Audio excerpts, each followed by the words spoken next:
বসন্ত এসে গেছে। গাছে গাছে নতুন পাতার সমাহার। আম্রমুকুলের গন্ধে চারিদিক আমোদিত।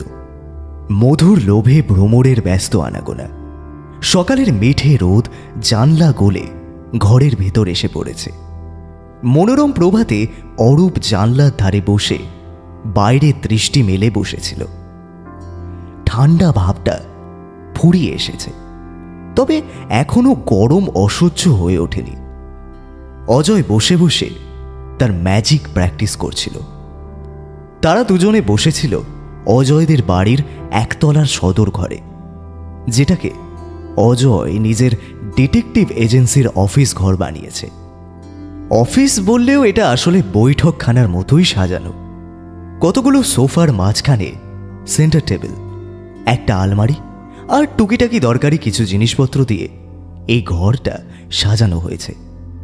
অরূপের বাড়ি অজয়দের বাড়ির পাশে হলেও বেশিরভাগ আড্ডাটা জমে এই ঘরেই। আর্মি থেকে ফিরে আসার পর অজয় নিজের গোয়েন্দাগিরির পুরনো শখ পূরণ করতেই এই ডিটেকটিভ এজেন্সি খুলেছে। কলকাতার এই অঞ্চলে খুব বেশি গাছগাছালি নেই, তবু অজয়ের পৈতৃক বাড়ির সামনে পুরনো বড় আম গাছটা এখনো বর্তমান। অজয় আর অরূপের ছোটবেলার অনেক স্মৃতি বিজড়িত এই আম গাছ। কি যেন এক আশ্চর্য মায়া আষ্টে পৃষ্ঠে জড়িয়ে আছে এই গাছটার সঙ্গে। এই গাছ কংক্রিটের শহর কলকাতার একটুখানি সজীব প্রাণের স্পর্শ। অরূপ জানলার কাছ থেকে সরে এসে প্রাত্যহিক খবরের কাগজ নিয়ে বসল। রাজনৈতিক দলগুলোর দরজার খবরে সামনের পাতা ভর্তি। সেই সব অরূপ ইচ্ছে করেই এড়িয়ে গেল। কাগজের ভেতরের পাতায় একটা খবর দেখে খুব মনোযোগ দিয়ে পড়তে লাগলো অরূপ। তারপর সে অজয়কে বলল, দেখেছিস কাণ্ড? 90,000 টাকার জাল নোট ধরা পড়েছে ভাই হাওড়া স্টেশনে। নোটগুলো উদ্ধার হয়েছে বটে, তবে যে ব্যক্তি নোটগুলো নিয়ে ভিন রাজ্যে পাচার করছিল ওকে ধরতে পারেনি রেল পুলিশ। অজয় তার হাতে ধরা তাসের গোছা থেকে মুখ না তুলেই বলল, খবরটা পড়েছি। পাচারকারী তো চুনোপুটি, হাতের পুতুল মাত্র। অবশ্য তাকে ধরতে পারলে জিজ্ঞাসাবাদ করে তদন্তে এগোতে পারত পুলিশ। জাল নোট চক্রের রাঘব বোয়ালদের না ধরতে পারলে কিছুই লাভ নেই। হ্যাঁ, তা ঠিকই বলেছিস। অনেক সাধারণ মানুষই নকল নোট আর আসল নোটের তফাৎ বোঝে না। বাই চান্স যদি হাতে পড়ে তাহলে ঠকতে হবে। তা তো বটেই, তবে কিছু বেসিক ফিচার জানলেই আসল নকল নোট সহজেই বোঝা যায়। শুধু একটু উদ্যোগী হয়ে জেনে রাখলেই হবে। ওদের এইসব কথাবার্তার মধ্যেই বাড়ির সামনের রাস্তায় একটা ট্যাক্সি এসে দাঁড়ালো। অরূপ সামনের জানলা দিয়ে উকি দিল, তারপর অজয়ের দিকে ঘুরে বলল, সকাল সকাল মনে হচ্ছে তোর একজন ক্লায়েন্ট এসেছে রে অজয়, দেখ। অজয় হাতের তাসগুলো গোছাতে গোছাতে বলল, ভালোই হলো, মাথা খাটানোর সুযোগ পাওয়া যাবে। দেখা যাক এবার কি ধরনের কেস আসে। ট্যাক্সি থেকে নামলেন একজন ভদ্র মহিলা। ট্যাক্সির ভাড়া মিটিয়ে দিয়ে বাড়ির সামনে লাগানো ডিটেকটিভ এজেন্সির বোর্ডটা দেখে নিলেন। তারপর ধীর পায়ে দরজার দিকে এগিয়ে এলেন। কলিং বেলের শব্দ শুনে অজয়দের বাড়ির কাজের লোক দরজা খুলে দিল। কয়েক মিনিটের মধ্যে ঘরে প্রবেশ করলেন সম্ভ্রান্ত পরিবারের একজন ভদ্রমহিলা। তার বয়স আন্দাজ 35। বেশ সুশ্রী চেহারা। তার বেশভূষা দেখে মনে হচ্ছিল তিনি একজন বিধবা ভদ্রমহিলা। তার চোখে মুখে দুঃখ ভাব স্পষ্ট। ঘরের দরজার সোজাসুজি অরূপ বসেছিল। ভদ্রমহিলা অরূপকে উদ্দেশ্য করেই বললেন, নমস্কার, আমি মধুমিতা পাল। আপনি কি অজয় মৌলিক? অরূপ প্রতি নমস্কার জানিয়ে বলল, আগে না, আমি অরূপ নিয়োগী, অজয়ের সহকারী, আর ইনি হলেন অজয় মৌলিক। অজয় সম্ভাষণ জানিয়ে বলল, নমস্কার, আপনি দয়া করে সোফায় বসুন। মধুমিতা দেবী সামনের সোফায় বসলেন। আমি আসছি হাওড়া শিবপুর থেকে। মনের একটা সন্দেহ নিরসন করার জন্যই আপনার কাছে এসেছি। আপনাকে দেখে মনে হচ্ছে গত কয়েকদিন খুবই দুশ্চিন্তার মধ্যে আছেন। আপনার যদি আপত্তি না থাকে তাহলে আপনার জন্য চা কিংবা কফি আনতে বলি। এক পেয়ালা চা বা কফি খেলে নার্ভ চাঙ্গা হবে। মধুমিতা দেবী সম্মতি জানালেন। তার পছন্দ অনুযায়ী অজয়দের বাড়ির কাজের লোক 3 জনের জন্য চা দিয়ে গেল। চা শেষ করে মধুমিতা দেবী বললেন, 1 সপ্তাহ আগেও আমি ভাবিনি আমাকে এত দুঃখ সহ্য করতে হবে। এই কয়েকদিনের মধ্যে আমার জীবনটা একেবারে বদলে গেছে। আমার স্বামী দিলীপ পালের মৃত্যুতে আমি বড্ড একা হয়ে গেছি, বড্ড একা। মধুমিতা দেবীর চোখের কোণ ভেজে উঠল। রুমাল দিয়ে চোখ মুছে আবার বলতে লাগলেন, সুখী পরিবার ছিল আমাদের। আমার স্বামী ছিলেন স্থানীয় একটি হাই স্কুলের প্রধান শিক্ষক। আমি নিজে একজন স্থানীয় একটি বেসরকারি প্রাথমিক স্কুলের শিক্ষিকা। আমার একটিমাত্র ছেলে ক্লাস 8-এ পড়ে। শিক্ষকতা ছাড়াও আমার স্বামী পাখিদের নিয়ে খুব আগ্রহ ছিল। সেজন্য ছুটি পেলে ও ক্যামেরা নিয়ে বেরিয়েও পড়তো বিভিন্ন প্রজাতির পাখিদের ছবি তোলার জন্য। অবশ্য আমার এ নিয়ে কখনোই কোনো আপত্তি ছিল না। কিন্তু গত সপ্তাহের 6ই মার্চ সেই যে বেরোলেন, আর ফিরলেন না। ফোন করেও তাকে ফোনে পাচ্ছিলাম না। অন্যান্য দিন সন্ধ্যার আগেই ফিরে আসতেন, কিন্তু সেদিন যখন সারা রাত ফিরলেন না, তখন ভোরবেলা পুলিশের কাছে গিয়ে আমি সবটা জানালাম। খোঁজাখুঁজির পর লাশ পাওয়া গেল একটা জঙ্গলের পাশে। আমার সুখের সংসারটা ভেঙে চূর্ণ বিচূর্ণ হয়ে গেল। মধুমিতা দেবী চুপ করে গেলেন। অজয় বলল, লাশের পোস্টমর্টেম হয়েছিল নিশ্চয়ই? হ্যাঁ, হয়েছিল। পোস্টমর্টেম রিপোর্ট থেকে জানা গেল সাপের বিষে ওনার মৃত্যু হয়েছে। পুলিশ রিপোর্ট দিল জঙ্গলে পাখির খোঁজে গিয়ে অসাবধানতাবশত সাপের ছোবল খেয়েছেন, আর তাতেই নাকি ওনার মৃত্যু হয়েছে। পুলিশ আর কোনো তদন্ত করলো না। স্বাভাবিকভাবে সেটা হতেই পারে, কিন্তু আমার সন্দেহ ওনার মৃত্যু স্বাভাবিক নয়। আমার আত্মীয় পরিজন, এমনকি আমার নিজের ভাইকেও আমি সেটা বোঝাতে পারছি না। একরকম সবার মতের বিরুদ্ধে জেদ করেই আমি আপনার কাছে এসেছি। আপনি অনুগ্রহ করেই তদন্ত শুরু করলে আমি শান্তি পাব। মৃত্যু সম্পর্কে আপনার সন্দেহ কি ব্যাপারে? দেখুন, আমার স্বামী একজন বায়োলজির শিক্ষক ছিলেন। সাপের ছোবলে আহত হওয়ার পর মানুষ তো সঙ্গে সঙ্গে মারা যেতে পারে না। আমার স্বামী সাপের বিষের চিকিৎসা সম্বন্ধে জানতেন। ছোবল খাওয়ার পর উপযুক্ত ব্যবস্থা নিলে প্রাণে বেঁচেও যেতেন। কিন্তু কি এমন হলো যে তিনি ওখানেই থেকে গেলেন? এমনকি ফোন করে বিষয়টা একবার জানালেন না পর্যন্ত। আপনার কথায় যুক্তি আছে। এমনও হতে পারে ফোনের টাওয়ার ঠিকমতো পাচ্ছিলেন না, তাই ফোন করতে পারেননি। তবে এটা ঠিক বাঁচার জন্য নিকটবর্তী হাসপাতালে যাওয়ার চেষ্টা তিনি নিশ্চয়ই করতেন। কেন গেলেন না সেখানেই আপনার খটকা, তাই তো? হ্যাঁ অজয় বাবু, সেই রহস্যটাই জানতে চাই আমি। এভাবে বিনা চিকিৎসায় তার মৃত্যু আমি কিছুতেই মেনে নিতে পারছি না। আচ্ছা, ডোন্ট মাইন্ড, এমনও তো হতে পারে যে হাসপাতাল অনেকটা দূরে ছিল, আর যাওয়ার পথে বিষের তেজ সহ্য করতে না পেরে পথেই মারা গেছেন। কিন্তু আমি খোঁজ নিয়ে দেখেছি 1 কিলোমিটার দূরে রাস্তা ছিল যেখান দিয়ে যানবাহন চলাচল করে। হাসপাতাল সেখান থেকে খুব দূরে নয়। তাছাড়া রাস্তায় এসে যে কোনো পথ চলতি মানুষের কাছে তো তিনি সাহায্য চাইতে পারতেন। আচ্ছা, তাহলে আপনার সন্দেহ দিলীপ বাবুর কোনো শত্রুই তার মৃত্যুর জন্য দায়ী, তাই তো? হ্যাঁ অজয় বাবু, আমার স্বামীর মৃত্যুর পিছনে ঠিক কী রহস্য আছে সেটা জানার উদ্দেশ্যেই আমার আপনার কাছে আসা। আচ্ছা বেশ, দিলীপ বাবুর জীবনহানি করতে পারে এমন কোনো শত্রুর কথা আপনি জানেন? কিংবা এমন কোনো ঘটনার কথা যার জন্য দিলীপ বাবুর ওপর আক্রোশ জন্মায়? মধুমিতা দেবী একটু ভেবে নিয়ে বললেন, এমনিতে আমার স্বামী খুব শান্তই ছিলেন, খুব আদর্শবান মানুষ ছিলেন। শিক্ষক হিসেবে তার বেশ সুনাম ছিল এলাকায়। পড়াশোনা ছাড়াও সমাজের উন্নতি কি করে করা যায় সব সময় তিনি সেই চেষ্টা করতেন। কিন্তু তিনি ছিলেন প্রতিবাদী চরিত্রের মানুষ। নিজে অন্যায় করতেন না, অন্যায় কখনো সহ্যও করতেন না। সেই রকমই একটা ঘটনার কথা মনে পড়ছে। ঘটনাটাই কয়েক মাস আগের। আমাদের পাড়ার এক নিঃসন্তান গরিব দম্পতি ছিলেন। সাধারণভাবে ডাক্তার দেখিয়ে কোনো ফল হয়নি। আমার স্বামী তাদের আধুনিক চিকিৎসার কথা বললে তারা কিছুতেই রাজি হননি। দেবদেবী বা দৈবক্রিয়ার উপর ছিল তাদের অগাধ বিশ্বাস। তাই কোনো এক পরিচিত ব্যক্তির পরামর্শে তারা গেলেন বিরূপাক্ষ মহারাজ নামে এক সাধকের কাছে। পরিচিত ব্যক্তির কাছে শুনেছিলেন ওই বিরূপাক্ষ মহারাজ নাকি বিপুল দৈবিক শক্তির অধিকারী, কিন্তু এমন মন্ত্রপুত কবচ দেন যাতে নিশ্চিতভাবে গর্ভে সন্তান আসবেই। সেই বিশ্বাসে ভর করেই তারা বিরূপাক্ষ মহারাজের কাছে যান। মোটা টাকার বিনিময়ে কবচ ধারণ করে, কিন্তু সন্তান লাভ হয় না দম্পতির।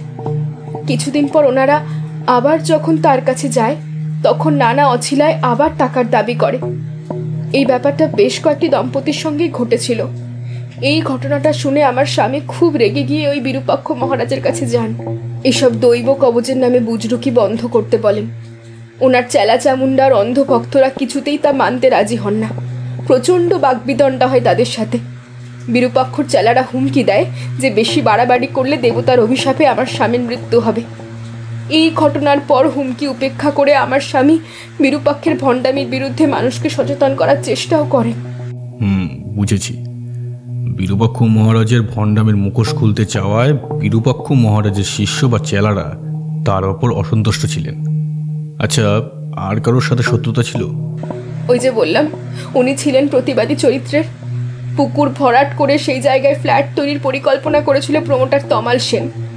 কিন্তু আমার স্বামী এই পরিকল্পনার বিরুদ্ধে স্থানীয় মানুষকে নিয়ে প্রতিবাদ জানান। ফলে সেই পরিকল্পনা ভেস্তে যায়। তমাল সেনের লোক এসে আমার স্বামীকে ভয়ও দেখায়, যদি তিনি আন্দোলন থেকে সরে না আসেন তবে জীবন দ্বীপ নিভে যাবে তার। কিন্তু আমার স্বামী ভয় না পেয়ে সকলকে নিয়ে সেই আন্দোলন চালিয়ে গেছেন। শেষ পর্যন্ত আন্দোলনের চাপে পড়ে তমাল সেন প্ল্যান কিছুদিনের জন্য স্থগিত রাখেন। কি ভয়ঙ্কর ব্যাপার! পুকুর ভরাট করা জায়গায় বিল্ডিং করলে সেই বিল্ডিং ধসে পড়ার সমূহ সম্ভাবনা। প্রশাসনিক মহল কি কানা হয়ে বসে থাকে নাকি? কোটি কোটি টাকার লোভ সামলানো বড় দায় ওরূপ। বিল্ডিং ভেঙে কতগুলো মানুষের প্রাণ গেলেও বিশেষ কিছু আসে যায় না। এ ওর নামে দোষারোপ করবে আর কি। কয়েকদিন টিভিতে নিউজ হবে, তারপর সময়ের সাথে সাথে সবাই ভুলে যাবে। আচ্ছা মধুমিতা দেবী, শত্রুতা হতে পারে এমন আর কোনো ঘটনা আপনি জানেন কি? কিছুদিন আগে আমার স্বামীর স্কুলের পরিচালন বোর্ডের সভাপতি সৌমেন বসাকের সঙ্গে একটা আর্থিক তছরূপ নিয়ে বিরোধ হয়। সৌমেনবাবু চেয়েছিলেন স্কুলের জন্য বরাদ্দ সরকারি অনুদানের বেশিরভাগটাই অংশ ভুয়ো ভাউচার বানিয়ে সরিয়ে ফেলতে। এই আর্থিক প্রতারণায় আমার স্বামীকেও তিনি সঙ্গী হিসেবে পেতে চেয়েছিলেন, কিন্তু উনি রাজি হননি। পুলিশে কমপ্লেনের হুমকি দেন। ফলে সৌমেন বসাক এটা আর করতে পারেননি। ব্যাপারটা তখনই মোটামুটি মিটে যায়। যদিও সৌমেনবাবু মনে মনে আমার স্বামীর ওপর রাগ পুষে রেখেছিলেন, সুযোগ পেলেই প্রতিশোধ নেওয়ার অপেক্ষায় ছিলেন। সত্যের জন্য যে লড়ে তার শত্রুর অভাব হয় না। দিলীপবাবু অনেকের পথের কাঁটা হয়ে দাঁড়িয়েছিলেন, সুতরাং দিলীপবাবুর মৃত্যুতে অনেকেই খুশি হয়েছেন। এখন প্রশ্ন হলো, এদের মধ্যে কি কেউ সুচতুরভাবে দিলীপবাবুকে মেরেছেন, নাকি সত্যি জঙ্গলের সাপের দংশনে মারা গেছেন? মধুমিতা দেবী ফ্যাকাশে মুখে বললেন, আপনি তদন্ত করবেন তো? নিশ্চয়ই, আজই তদন্ত শুরু করব। দিলীপবাবুর মৃত্যু রহস্যের সমাধান আমি করবই। আপনি তদন্ত করে অপরাধীটা যদি ধরতে পারেন তবে আমি জানবো প্রতিবাদী মানুষটাকে আমি যথাযোগ্য শ্রদ্ধা জানাতে পেরেছি। আর যদি তদন্তে দেখা যায় অসাবধানতা বশত সর্পদংশনের জন্য অকাল মৃত্যু ঘটেছে, তবে জানবো সেটাই নির্মম সত্য। ঘটনার দিন দিলীপবাবু কোথায় ছবি তুলতে গিয়েছিলেন? নরেন্দ্রপুরের দিকে একটা পাখিরালয় আছে, ওদিকে গিয়েছিলেন। এমনিতে শীতের সময় পরিযায়ী পাখি দেখতে অনেক পাখিরালয় বা জলাশয় ঘুরেও এসেছেন। আমরাও কোথাও কোথাও তার সাথে ঘুরতে গেছি। এবার আমাকে বললেন যে বসন্তের আগমনে এখন কি পাখি আছে সেটা দেখে আসবেন নরেন্দ্রপুরে গিয়ে।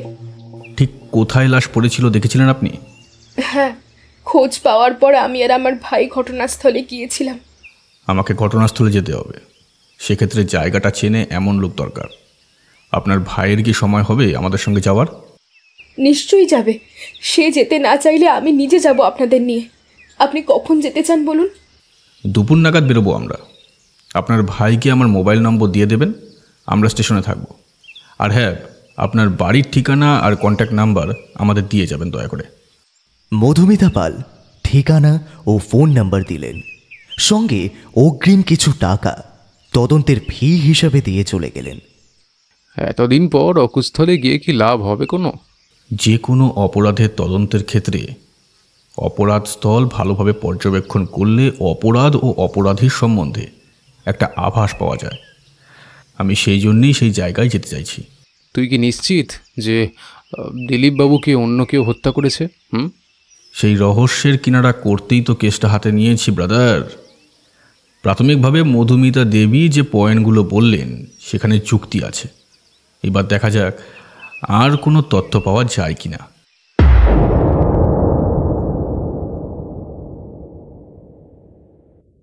একটু তাড়াতাড়ি স্নান খাওয়া সেরে নিয়ে বেরিয়ে পড়ল নরেন্দ্রপুর স্টেশনের উদ্দেশ্যে। ঠিক দুপুর 1টায় পৌঁছে গেল স্টেশনে। তখনই অজয়ের ফোন বেজে উঠল। হ্যালো, কে বলছেন? ফোনের ওপার থেকে কণ্ঠস্বর ভেসে এলো। নমস্কার, আমি মধুমিতা পালের ভাই মৃণাল হুদাতি কথা বলছি। আপনারা কি স্টেশনে এসে গেছেন? হ্যাঁ, আমরা এসে গেছি। আপনি টোটো স্ট্যান্ডে চলে আসুন, আমরা ওখানে দাঁড়িয়ে আছি। তারপর ফোন রেখে দিল। কিছুক্ষণের মধ্যেই মৃণাল বাবু এসে পড়লেন। তাকে চিনে নিয়ে একটা টোটো ভাড়া করে নিয়ে গন্তব্যের দিকে রওনা হয়ে পড়ল তিনজনে। পাখিরালয়ের কাছে এসে টোটো থেকে নেমে মৃণালবাবু পাখিরালয়ের পাশের দিকে রাস্তা ধরলেন। এখানে টোটো ঢুকবে না। অজয় আর অরূপ তার সঙ্গে সঙ্গে হাঁটতে লাগলো। অজয় মৃণালবাবুকে জিজ্ঞাসা করল, আপনি কোথায় থাকেন আর কি করেন আপনি? আমি সাঁতরাগাছিতে থাকি, আমার কাগজ সাপ্লাইয়ের ব্যবসা আছে। শীতকালে সাঁতরাগাছির ঝিলেও অনেক পরিযায়ী পাখিরা আসে, তাই না মৃণালবাবু? হ্যাঁ অজয়বাবু, পরিযায়ী পাখিরা আসতো বটে, তবে দূষণ যা বেড়েছে তাতে পাখি আসা অনেক কমে গেছে। অজয় আর কিছু না বলে বেশ চিন্তামগ্নভাবে পথ চলতে লাগলো। এবার মৃণালবাবুই বললেন, আমি দিদিকে কিছুতেই বোঝাতে পারছি না যে জামাইবাবুর মৃত্যুটা একটা অ্যাক্সিডেন্টাল ঘটনা। পাখিদের ছবির জন্য জঙ্গলে জঙ্গলে ঘুরলে সাপের ছোবল খাওয়া অসম্ভব কিছু নয়। কিন্তু মৃণালবাবু, আধুনিক যুগে সচেতন মানুষ সর্পাঘাতের পর প্রাণ বাঁচাতে চিকিৎসা করাবে না, এটা অস্বাভাবিক নয় কি? মৃণালবাবু চুপচাপ হাঁটতে লাগলেন। রাস্তার পাশে নয়াঞ্জলি আর সেগুলোর লাগোয়া বড় বড় ঘাস, সারি সারি নানান প্রজাতির গাছগুলো হালকা জঙ্গলের মতো হয়ে আছে। যারা পাখি দেখতে আসে তারা সাধারণত পাখিরালয়ের ভেতরে ঢুকে ছবি তোলে। কিন্তু দিলীপবাবু এদিকে কি করতে এসেছিলেন? বেশ অনেকটা ভেতরে যাওয়ার পর একটা জায়গায় থামলেন মৃণালবাবু। আঙুল তুলে একটা জায়গা নির্দেশ করলেন। অজয় দেখল জায়গাটা রাস্তার পাশে নয়াঞ্জলি, ঝোপে ঝাড়ে ঘেরা। মৃণালবাবু বললেন, ওই ওই ওই ঝোপের পাশে বড় বড় ঘাসগুলো দেখছেন, ওইখানে চিত হয়ে পড়েছিল। অজয় এগিয়ে গিয়ে জায়গাটা দেখতে দেখতে বলল, মাথাটা নিচের দিকে আর পাগুলো ওপরের দিকে ছিল, তাই তো? হ্যাঁ অজয়বাবু। সঙ্গে ক্যামেরা ছাড়া আর কিছু ছিল? হ্যাঁ, ছোট একটা কিট ব্যাগ ছিল। ক্যামেরা আর ব্যাগ পাওয়া গেছে? ক্যামেরাটা ভাঙা অবস্থায় পাওয়া গেছে, আর ব্যাগটা ডান কাঁধে ঝোলানো অবস্থায় ছিল। আর ফোনটা কোথায় ছিল? ওনার প্যান্টের পকেটের মধ্যে বন্ধ অবস্থায় পাওয়া যায়। অজয় মুখে করে আওয়াজ করে জায়গাটাতে উবু হয়ে বসে পড়ল। তারপর কি যেন খুঁজতে লাগলো। অজয় আবার মৃণালবাবুকে জিজ্ঞাসা করল, ক্যামেরা কোথায় পড়েছিল? মৃণালবাবু একটু মনে করার চেষ্টা করলেন। তারপর একটা জায়গা নির্দেশ করলেন। অজয় সেই জায়গা সহ আশপাশটা খুঁটিয়ে দেখতে লাগলো। অরূপ কোনো কথা না বলে অজয়ের কার্যকলাপ লক্ষ্য করতে থাকল। একসময় অজয় উঠে দাঁড়িয়ে ঘাড় ঘুরিয়ে পুরো এলাকাটা দেখতে চেষ্টা করল। দেখো অরূপ, এখানে আসার জন্য পাখিরালয়ের পাশ দিয়ে ছাড়াও বাদিক দিয়েও আসা যায়। তারা সেই পথ দিয়ে খানিকটা এগিয়ে গিয়ে দেখল ডোবার পাশ দিয়ে সংকীর্ণ রাস্তা, ওদিকে আর এগোলো না, ফিরে এলো পূর্বস্থানে। আরও খানিকক্ষণ এদিক সেদিক পদচারণা করার পর সন্দেহজনক কিছুই পাওয়া গেল না। অজয় অরূপকে বলল, চলো এবার পাখিরালয়ে গিয়ে দেখি অন্য কোনো তথ্য পাওয়া যায় নাকি। তিনজনে ফিরে এলো পাখিরালয়। সেখানে খোঁজ নিয়ে জানা গেল বিকেল 5টায় পাখিরালয়ের গেট বন্ধ হয়ে যায়। তারপর কেউ সেখানে থাকে না। আর গেট বন্ধ করার আগে পাহারাদার চেক করে নেয় যে ভেতরে কেউ আছে কিনা। টিকিট কাউন্টারে ভিড় নেই। আসলে শীতের সময় একটু ভিড় হয় বটে, বাকি সময় লোকজনের আনাগোনা কম থাকে। গেটের সামনে সিসিটিভি আছে, তবে শুধুমাত্র সামনের অংশের ছবি কভার হয়। কেয়ারটেকারকে অনুরোধ করার পর ফুটেজ দেখাতে রাজি হলেন।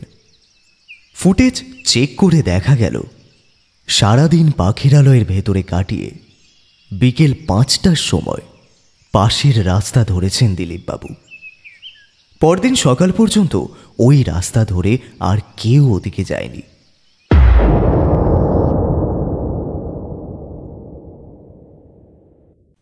পাখিরালয়ে কথাবার্তা শেষ করে অজয়রা মৃণালবাবুকে নিয়ে স্থানীয় থানায় এলো। নিজের পরিচয় জানিয়ে অজয় অফিসার ইনচার্জকে বলল, স্যার, দিলীপ পালের মৃত্যুর সম্বন্ধে আমি তদন্ত করতে চাই। গত 7ই মার্চ পাখিরালয়ের পাশে মৃতদেহ পাওয়া যাওয়ার কেসটা। কথাটা শুনে অফিসার ইনচার্জ সুবীর মিত্র ভ্রুকুচকে তাকালেন অজয়ের দিকে। সুবীর মিত্র বললেন, ওটা ওটা তো সর্বাঘাতে মৃত্যু। জঙ্গলের মধ্যে অসাবধানতা বশত সাপের ছোবল খেয়ে মরেছেন। এটা অস্বাভাবিক মৃত্যুর কেস রুজু হয়েছিল বটে, তবে ফার্দার আর কোনো তদন্তের প্রয়োজন হয়নি। যাই হোক, তবুও কিছু তথ্য আমার জানা দরকার। দয়া করে যদি বলেন তবে আমার তদন্তে সুবিধা হয়। আপনি একান্তই তদন্ত করতে চাইলে আমার কোনো আপত্তি নেই, আমি সাহায্যই করব। বলুন কি জানতে চান। দিলীপবাবুর পোস্টমর্টেম রিপোর্টটা আমি দেখতে চাই, আর সেই সঙ্গে পূর্বাঙ্গ রিপোর্টটাও। সুবীর মিত্র একজন কনস্টেবলকে দিলীপবাবুর মৃত্যু সংক্রান্ত ফাইলটা আনতে বললেন। ফাইল থেকে কাগজপত্র বের করে চোখ বুলিয়ে নিল অজয়।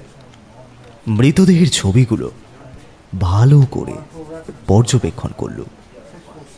সাপের দংশনের জায়গার ছবিটা বেশ মনোযোগের সঙ্গে পরীক্ষা করল।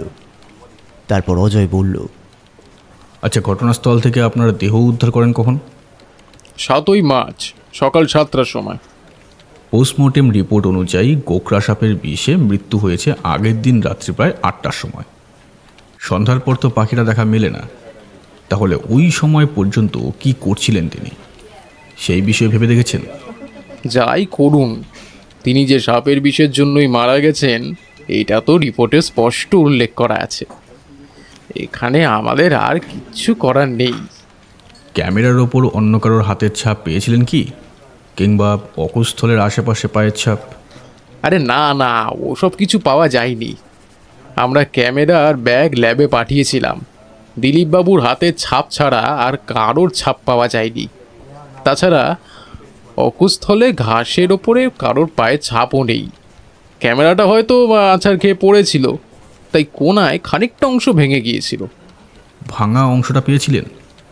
আগে না, পাইনি। ঘাসের মধ্যে হয়তো কোথাও আটকে আছে। ও নিয়ে কি হবে, ক্যামেরার ছবিগুলো ঠিকই ছিল, হরেক রকম ওই প্রজাপতি আর পাখির ছবি। আপাতত এখন আর কিছু জানার নেই, তবে পরে কিছু দরকার হলে আবার আসবো। তিনজনে থানা থেকে যখন বেরিয়ে এলো তখন সন্ধ্যা হয়ে গেছে। মৃণালবাবুকে বিদায় জানিয়ে অজয়রা নিজেদের বাড়িতে ফিরে এলো।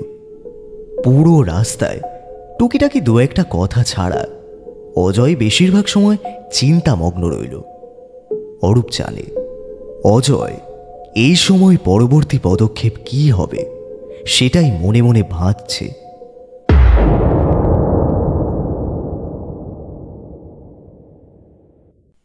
পরদিন সকালে অরূপ অজয়ের কাছে প্রশ্ন করে, তোর কি ধারণা বলতো, কোনো মানুষের দ্বারাই দিলীপ পালের মৃত্যু ঘটেছে, তাই তো? তদন্ত সবে শুরু করেছি, আগে থেকেই সিদ্ধান্ত বলে দিলে ভুল হবে।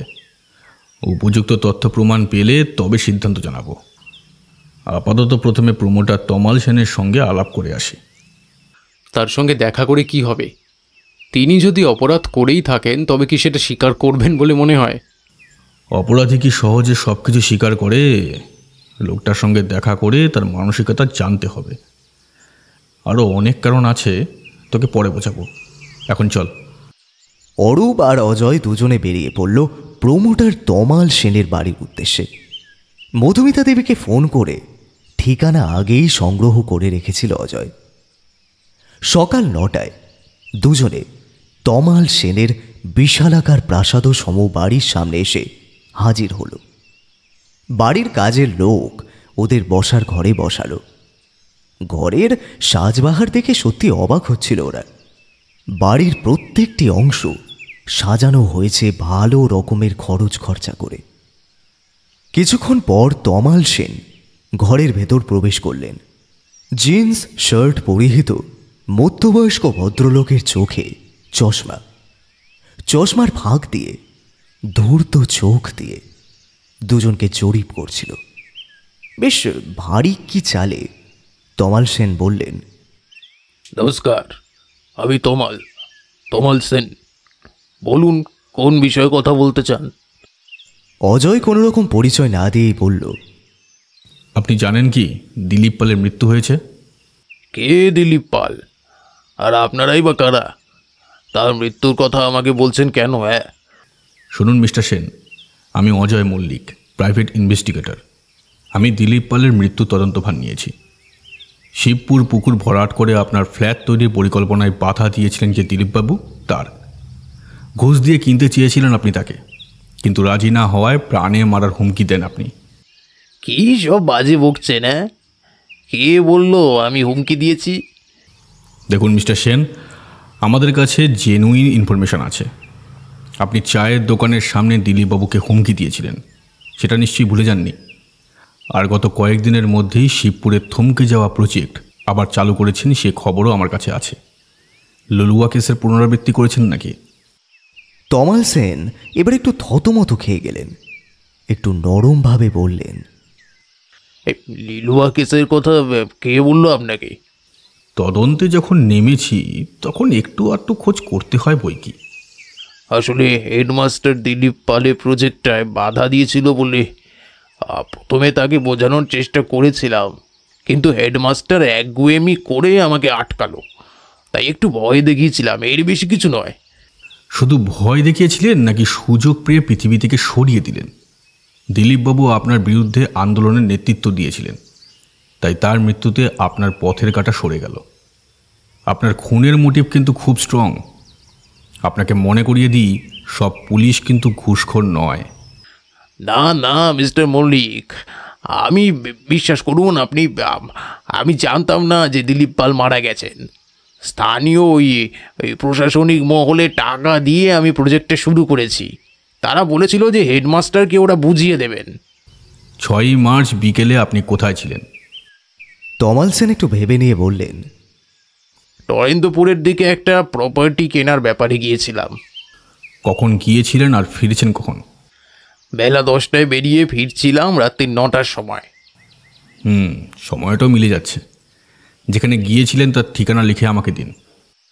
বাইরে বেরিয়ে অরূপ অজয়কে বলল, পরিচয় না দিয়ে একেবারে সরাসরি চার্জ করলি কেন বলতো? আর লিলুয়ার কেসটা কি? এরা পোড় খাওয়া লোক, সহজভাবে প্রশ্ন করলে সঠিক উত্তর নাও দিতে পারে, তাই এই পথ অবলম্বন করতে হলো। আর লুলুয়া কেস, শোন তবে, লুলুয়াতেও একটা পুরনো বাড়ি ভেঙে নতুন বাড়ি করার প্রজেক্ট নিয়েছিল তমাল সেন, কিন্তু এক বৃদ্ধ ভাড়াটাকে বাড়িটা থেকে কিছুতেই হটাতে পারছিল না। শেষ পর্যন্ত একদিন তাকে ভয় দেখাতে যায় তমাল সেন, আর তখনই বৃদ্ধ হার্ট অ্যাটাকে মারা যায়। তমাল সেনের নামে কেস হয়, তবে পুলিশকে টাকা খাইয়ে সে যাত্রা বেঁচে যায় তমাল সেন। লিলুয়া কেস সম্বন্ধে অথবা তমাল সেন যে চায়ের দোকানের সামনে দিলীপবাবুকে হুমকি দিয়েছিলেন, এটা তুই জানলি কি করে? তোকে আগেই তো বলেছিলাম আমার তৈরি করা ছোকরার দলের কথা। যারা প্রয়োজন মতো খবর সংগ্রহ করে আমায় দেয়, আর ইনফরমেশনগুলো তারাই কালেক্ট করেছে। অরূপের মনে পড়ল অজয় আগেও বলেছিল কিছু ছেলেকে সে ঠিক করে রেখেছে যারা টাকার বিনিময়ে অনেক গুপ্ত খবর সংগ্রহ করে দেয়। তা এবার কোথায় যাবি? এবার স্কুল পরিচালন বোর্ডের সভাপতি সৌমেন বসাকের বাড়ি হানা দেব। চল।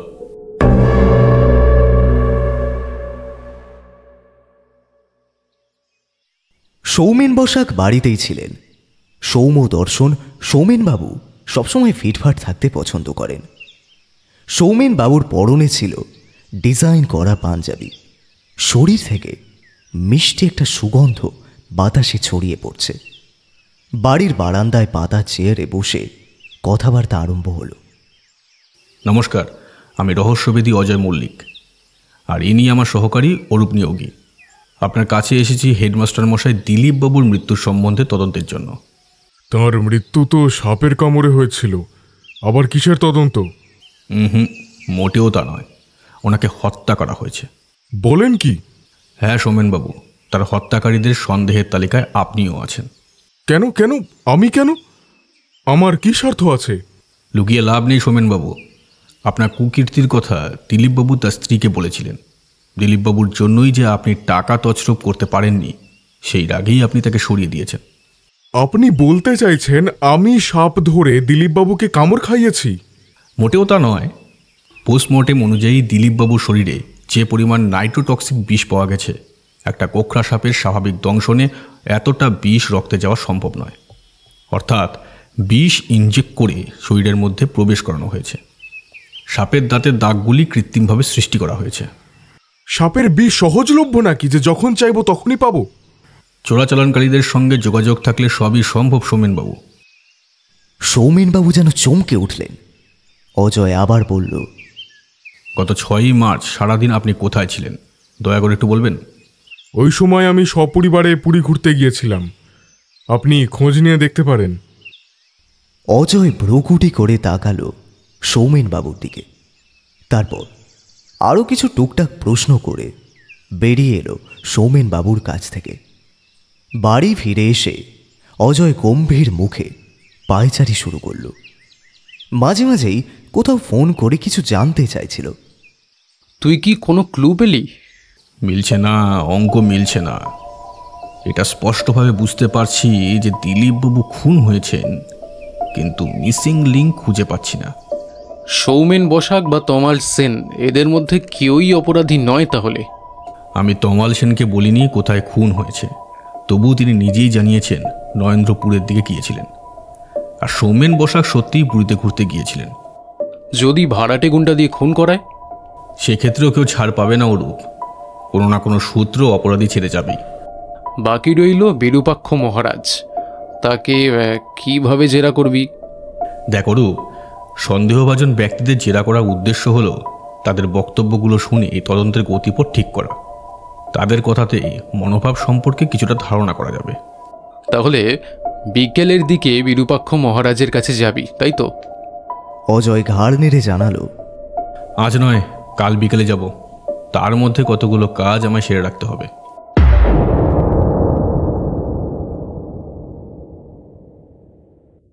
পরদিন সকাল থেকে অজয় অরূপকে না বলে কোথায় যেন উধাও হয়ে গেল। ফিরল অনেকটা বেলায়। 4টের সময় বিকেলের পড়ন্ত রোদ গায়ে মেখে দুজনে বেরিয়ে পড়ল বিরূপাক্ষ মহারাজের আশ্রমের উদ্দেশ্যে। শহরতলির শেষে আশ্রমের কাছে পৌঁছে অজয় ও অরূপ দেখল নামে আশ্রয় হলে কি হবে, সারি সারি কয়েকটি দোতলা বাড়ি দিয়ে ঘেরা আশ্রম। মাঝখানে বড় আটচালা, সেখানে বসে আছেন বিরূপাক্ষ মহারাজ আর তার সাঙ্গপাঙ্গরা। প্রচুর ভক্তের সমাগম হয়েছিল সেখানে। অজয় আর অরূপ ভিড়ের মধ্যে মিশে বসে পড়ল।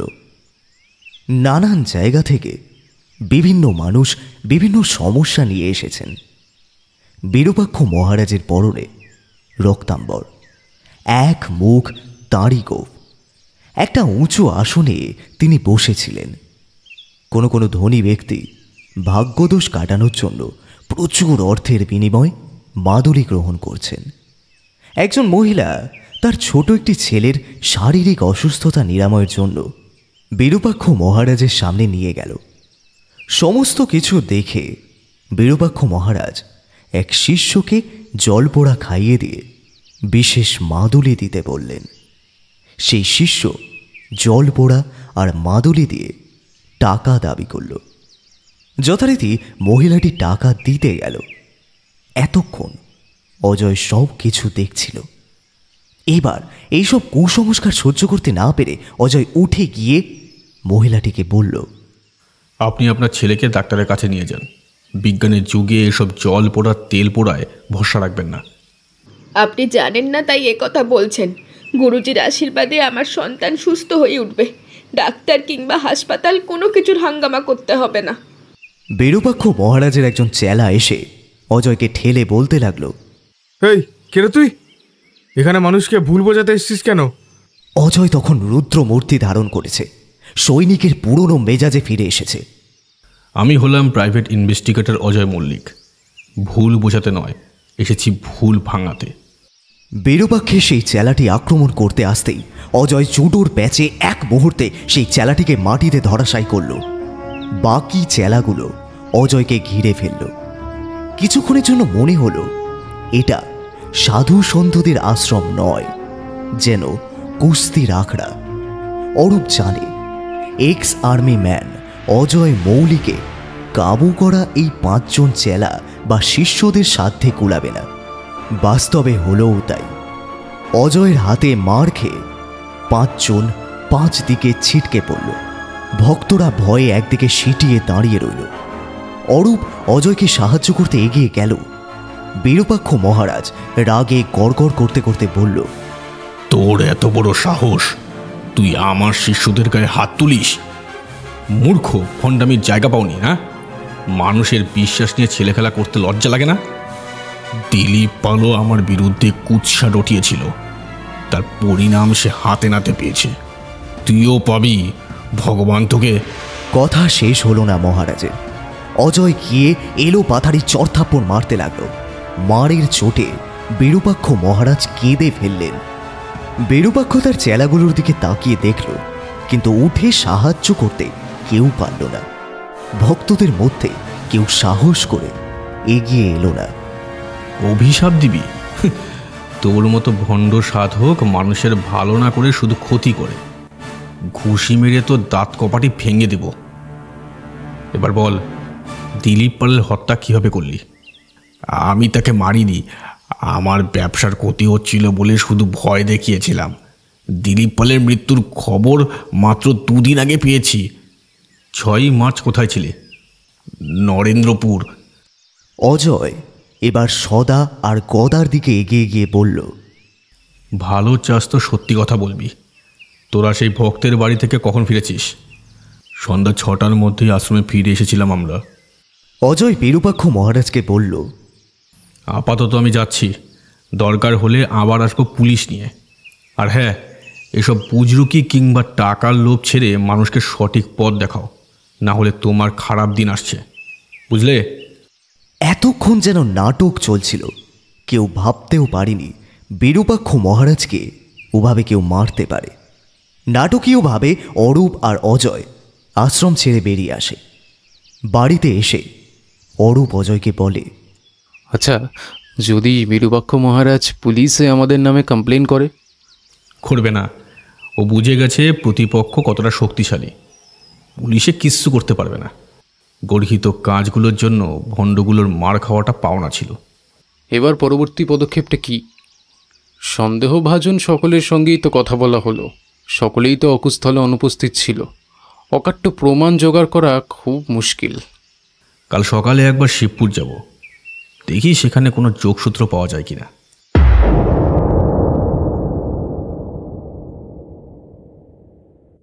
পরদিন সকালে শিবপুরে দিলীপবাবুর ঠিকানায় পৌঁছালো অজয়রা।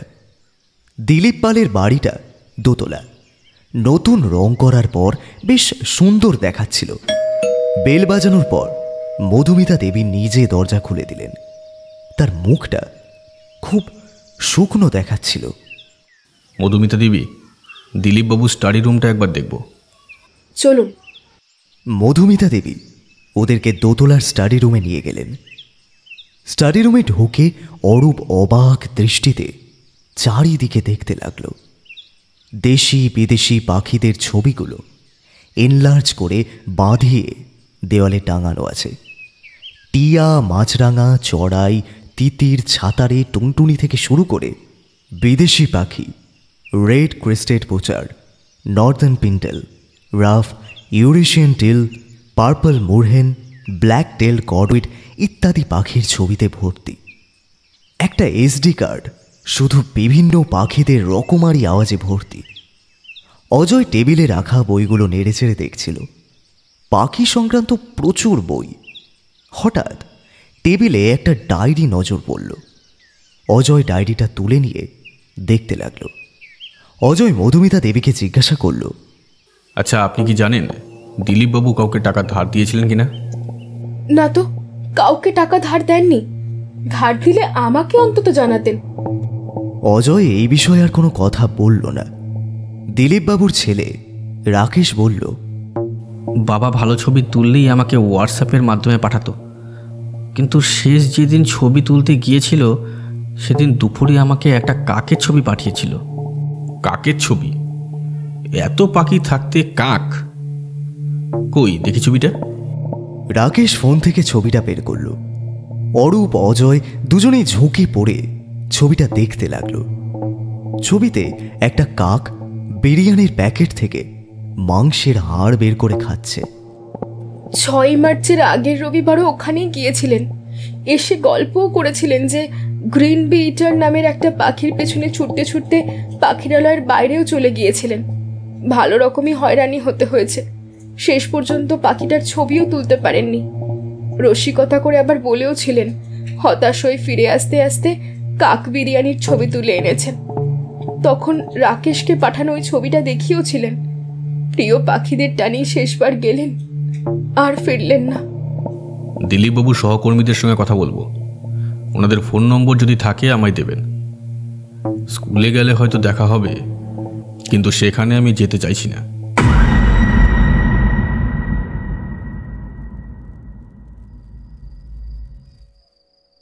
সন্ধ্যার সময় অফিস ঘর তথা আড্ডা ঘরে বসে অরূপ আর অজয় কথা বলছিল।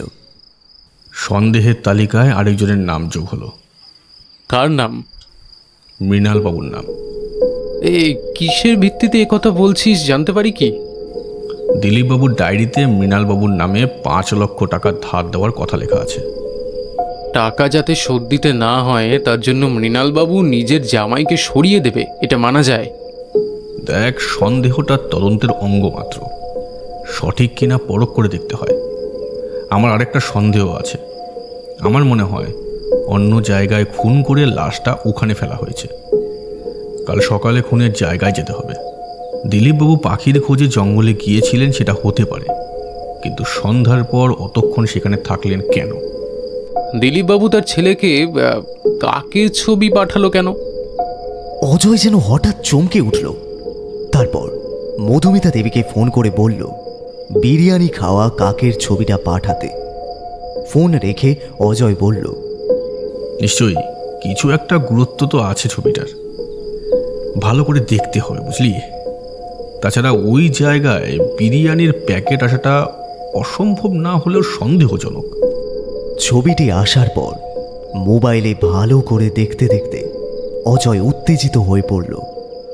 দেখ অরূপ, কাকটির পিছনে ঝোপের মধ্যে মৃদু আলোর রেখা দেখতে পাচ্ছিস? বেশ অনেকটা লম্বা। সূর্যের আলো নয় ওটা, মনে হচ্ছে ঘাসের নিচে কোনো সরু লম্বা ফাটল থেকে বেরোচ্ছে আলোটা। মাটির নিচে কি গুপ্তঘর আছে নাকি? সেটা হওয়ার খুব সম্ভাবনা। হয়তো কোনো কারণে প্রবেশ পথের ঢাকনাটা সামান্য খোলা ছিল, সেখান দিয়ে ভেতরের আলোর রেশ বাইরে এসে পড়েছে। এমনিতে দিনের বেলা বোঝা যেত না, কিন্তু ঝোপের নিচে অন্ধকার থাকায় আলো স্পষ্ট বোঝা যাচ্ছে। তার মানে গুপ্তঘরের ভেতরে যারা ছিল তাদেরই খাওয়া বিরিয়ানির প্যাকেটটা কাকটা খেতে এসেছিল। নিশ্চয়ই তাই হবে। কিন্তু নির্জন জঙ্গলের মধ্যে গুপ্তঘরের উদ্দেশ্যটা কি? উদ্দেশ্য যে সৎ ছিল না তা দিলীপবাবুর মৃত্যুতে স্পষ্ট। তবে আজ রাতে ওখানে যাওয়া যাবে না, কারণ অন্ধকারে জায়গাটা খুঁজে পাবো না। কাল ভোরবেলায় বেরোবো আমরা। জায়গাটা ঠিক কোনখানে ছবিতে দেখে স্পষ্ট হচ্ছে না, নিশ্চয়ই আশেপাশে কোথাও হবে। তুই ভোরবেলা রেডি থাকবি, বেরোতে হবে।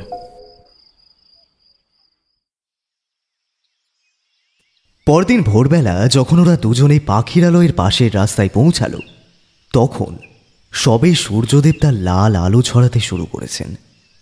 দক্ষিণা বাতাসের তোড়ে গাছপালাগুলো মাথা দোলাচ্ছে। পাখিরালয় এখনো বন্ধ রয়েছে, জায়গাটা নির্জন। অজয় আর অরূপ তন্ন তন্ন করে চারিদিকে খুঁজতে লাগলো। যেখানে মৃতদেহ পড়েছিল সেখান থেকে আরও খানিকটা এগিয়ে গিয়ে দেখল, আবার বাঁ দিকে পরিত্যক্ত রাস্তায় গিয়ে দেখল। এভাবে খুঁজতে খুঁজতে বেলা বাড়ল, কিন্তু জায়গা খুঁজে পেল না। এমন সময় অজয় খুঁজে পেল কালো রঙের ক্যামেরার একটা ভাঙা টুকরো। এই দেখ, ক্যামেরার ভাঙা অংশ। তার মানে এখানেই কোথাও ক্যামেরা আছাড় খেয়ে পড়েছিল। হয়তো ধস্তাধস্তি হয়েছিল আর তখনই ক্যামেরা ভেঙেছে। আশেপাশে আরও ভালো করে দেখতেই ঝোপের মধ্যে ঘাস চাপা সেই গুপ্তদ্বারের হদিশ পাওয়া গেল। এমনভাবে ঘাসের মধ্যে ঢাকা দেওয়া আছে, খুব কাছে না গিয়ে দেখলে বোঝা যাবে না। এখন গুপ্তদ্বার সম্পূর্ণরূপে বন্ধ। অজয় স্বস্তির নিঃশ্বাস ফেলল। ঢাকনাটা খুলবে কি করে? নিশ্চয়ই সিস্টেম আছে, আর সেটা কাছাকাছিই আছে। ঢাকনাটা খোলা গেলেও ভেতরে ঢোকাটা কি রিস্ক হয়ে যাবে না? সে একটু রিস্ক তো থাকবেই। কিন্তু দেখা গেল গুপ্তদ্বার খোলা যাবে একমাত্র চাবিকাঠির সাহায্যে। গুপ্তদ্বারের দুদিকে ঘাসের নিচে বড় বড় দুটো গর্ত। তবে একটা কাজ করা যাক, ভিতরে যখন ঢুকতে পারছি না তখন এখানে ফাঁদ পাতা যাক। এখনই ফেরার পথে থানায় গিয়ে সুবীরবাবুর সঙ্গে আলোচনা করতে হবে। সেটাই ভালো হবে, চল।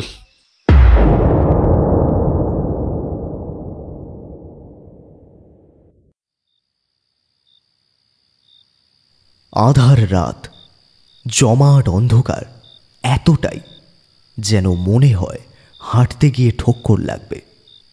দূরের গাছের শাখায় বসে রাতচরা পাখিরা চেঁচিয়ে রাতের প্রহর জানিয়ে দিচ্ছে।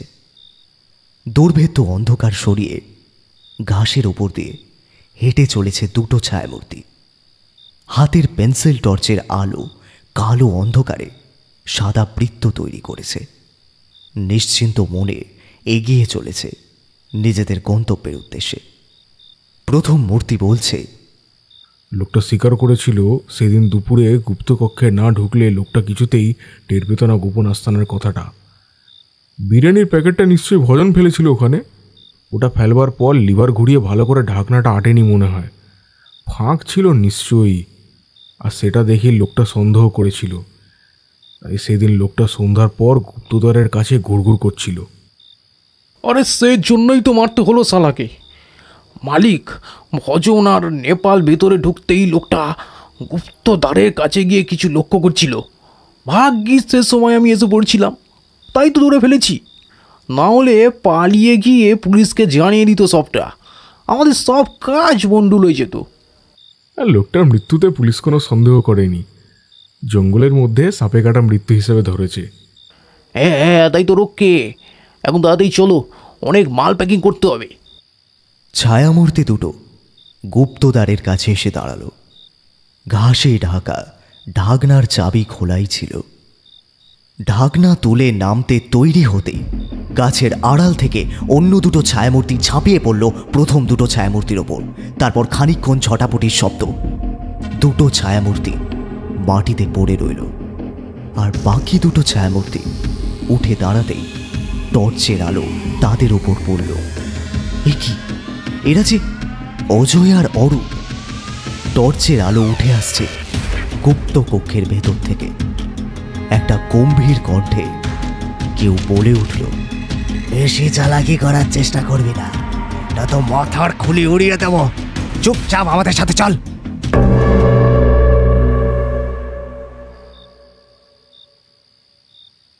অজয় আর অরূপ ধরা পড়ে গেল দুষ্কৃতীদের হাতে। মাটিতে শুয়ে থাকা দুজন উঠে পড়ল। লোকটার কথা মতো অজয় আর অরূপ গুপ্ত কক্ষের খোলা দরজার সঙ্গে লাগানো মই দিয়ে নিচের দিকে নামতে লাগল। নিচে আরও দুজন লোক ছিল, সব মিলিয়ে মোট 5 জন। নিচে নেমে ওরা বিস্ময়কর দৃশ্য দেখল। 2টো পাতাল কক্ষে ধরে ধরে সাজানো দেশি পিস্তল আর বুলেট, সবগুলোই সাপ্লাই দেওয়ার জন্য প্রস্তুত। বন্দুকধারী লোকটা এবার নেপাল নামের লোকটিকে বলল, সাপের বিষে ইঞ্জেকশনটা রেডি করতো, আগেরটার মতো এগুলোকেও নিকেশ করতে হবে। ভজন, চিনু, মদনা, তোরা শক্ত করে ধরে থাক ওদের। যেই ছায়ামূর্তিগুলোকে অজয়রা কাবু করেছিল তাদের নাম জানা গেল, চিনু আর মদনা।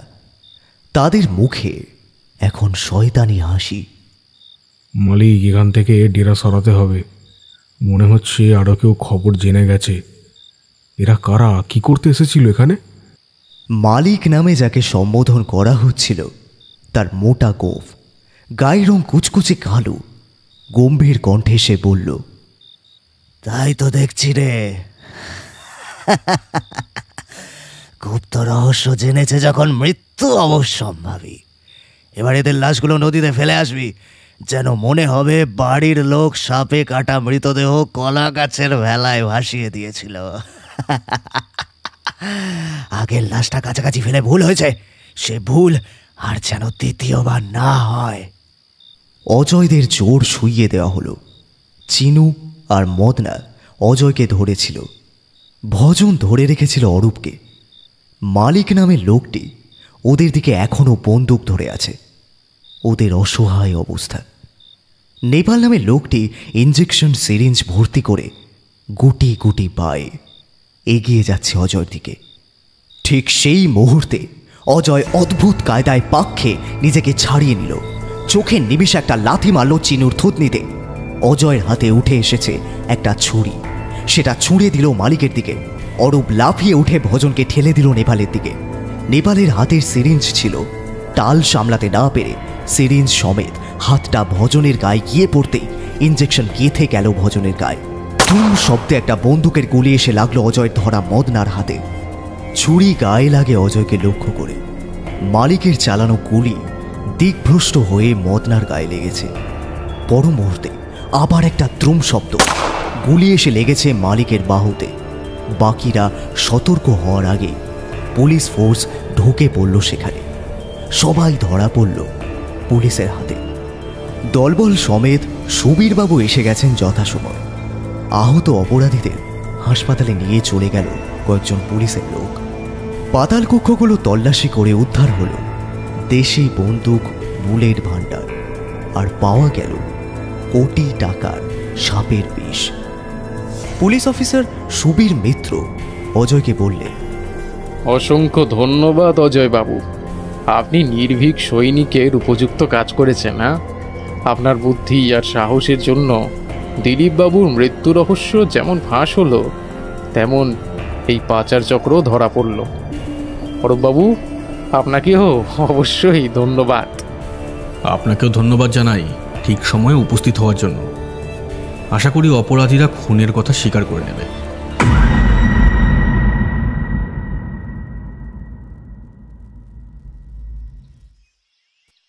পরের দিন কথা হচ্ছিল অজয়ের অফিস ঘরে। মধুমিতা দেবী ও তার ভাই মৃণালবাবু এসেছিলেন। মধুমিতা দেবী বললেন, আপনাকে ধন্যবাদ জানানোর ভাষা নেই অজয়বাবু। আমার স্বামীর খুনিরা ধরা পড়ায় আমি অনেক শান্তি পেলাম, কিন্তু তার মতো একজন প্রতিবাদী ব্যক্তিত্ব চিরতরে হারিয়ে গেল। ঠিকই বলেছেন, বর্তমান যুগে এমন সাহসী প্রতিবাদী মানুষের বড়ই অভাব। আপনার কথা অনুযায়ী প্রথম দিকে সন্দেহের তীর ছিল 3 জনের দিকে। প্রথমজন প্রমোটার তমাল সেন, দ্বিতীয়জন সৌমেন বসাক এবং তৃতীয় বিরূপাক্ষ মহারাজ ও তার লোকজন। 3 জনের সঙ্গে দেখা হওয়ার পর আর চর মারফত খোঁজ নিয়ে বুঝলাম দিলীপবাবুর ওপর রাগ থাকলেও তার মৃত্যুতে এদের যোগসূত্র থাকার সম্ভাবনা কম। অবশ্য বলতে বাধা নেই, ডায়েরিতে লেখা মৃণালবাবুর ধারের কথা জেনে তার ওপর একটু সন্দেহ হয়েছিল বইকি। কথাটা শুনে মৃণালবাবু লজ্জিত হলেন। হ্যাঁ, আমার ব্যবসা যখন খারাপ যাচ্ছিল তখন জামাইবাবু দিদিকে না জানিয়ে আমাকে সাপোর্ট করেছিলেন টাকা দিয়ে। এখন আমার ব্যবসা ভালো চলছে, ভেবেছিলাম টাকাটা শোধ করে দেব, কিন্তু হায়, তার আগেই তিনি চলে গেলেন। অজয় আবার বলতে শুরু করল। হাতে থাকা সূত্রগুলো জুড়তে পারছিলাম না। আমার মনে হচ্ছিল কোথাও যেন একটা ফাঁক থেকে যাচ্ছিল। পরে দিলীপবাবুর পরপর দুবার একই জায়গায় যাওয়া নিয়ে ভাবলাম। সন্ধে পর্যন্ত অপেক্ষা করার কারণ ভাবতে চেষ্টা করলাম। তারপর কাকের ছবিটা ভালো করে পর্যবেক্ষণের পরই মোক্ষম সূত্র হাতে পাই। আমার অনুমান, বাড়িতে বসে কাকের ছবিটা দেখতে গিয়ে দিলীপবাবু নিশ্চয়ই আলোর রেখাটা লক্ষ্য করেন। কৌতূহলবশত পরের বার সেখানে গিয়ে অপেক্ষা করেন। সন্ধ্যার সময় মালিক আর তার সঙ্গীদের গোপন ডেরায় বেআইনি কার্যকলাপ আবিষ্কার করতে গিয়ে দুর্ভাগ্যবশত তিনি ধরা পড়ে যান। অপরাধীরা তাকে খুন করে ঘটনাকে সাপের কামড়ে মৃত্যু হিসেবে সাজায়। আপাত দৃষ্টিতে সর্পাঘাতে মৃত্যু মনে হলেও কয়েকটি বিষয়ে সন্দেহ থেকে গিয়েছিল। মধুমিতা দেবী, আপনি ঠিকই বুঝেছিলেন যে সর্প দংশনের চিকিৎসা সম্বন্ধে জানা লোক কেন চিকিৎসা করালেন না। পরে আরও দেখলাম আনাড়ি লোক অতিরিক্ত নাইট্রোটক্সিক বিষ প্রয়োগ করেছে দিলীপবাবুর শরীরে। এ থেকেই খুনের ব্যাপারে নিশ্চিত হই। মধুমিতা দেবীর চোখ দিয়ে অশ্রু ঝরে পড়ে। কিছুক্ষণ পর মধুমিতা দেবী এবং মৃণালবাবু তদন্তের জন্য বরাদ্দ টাকা মিটিয়ে দিয়ে বাড়ি চলে গেলেন। কয়েকদিন পর কাগজে অরূপ একটা খবর দেখল। গণপিটুনিতে ভণ্ড সাধু বিরূপাক্ষ মহারাজ ও তার সহচরবৃন্দ আহত হয়ে হাসপাতালে ভর্তি। কাগজ থেকে মুখ তুলে অরূপ অজয়ের দিকে তাকাল। অজয় মিটিমিটি হাসতে হাসতে বলল, আরও খবর আছে ব্রাদার। সৌমেন বসাক পদচ্যুত এবং তমাল সেনের অনেকগুলি প্রকল্পে আদালতে স্থগিতাদেশ পড়েছে। শুনে অরূপ মৃদু হেসে উঠল। আর তখনই আম গাছের ডালে বসে একটা বসন্তের কোকিল কুহু কুহু সুরে গান ধরল।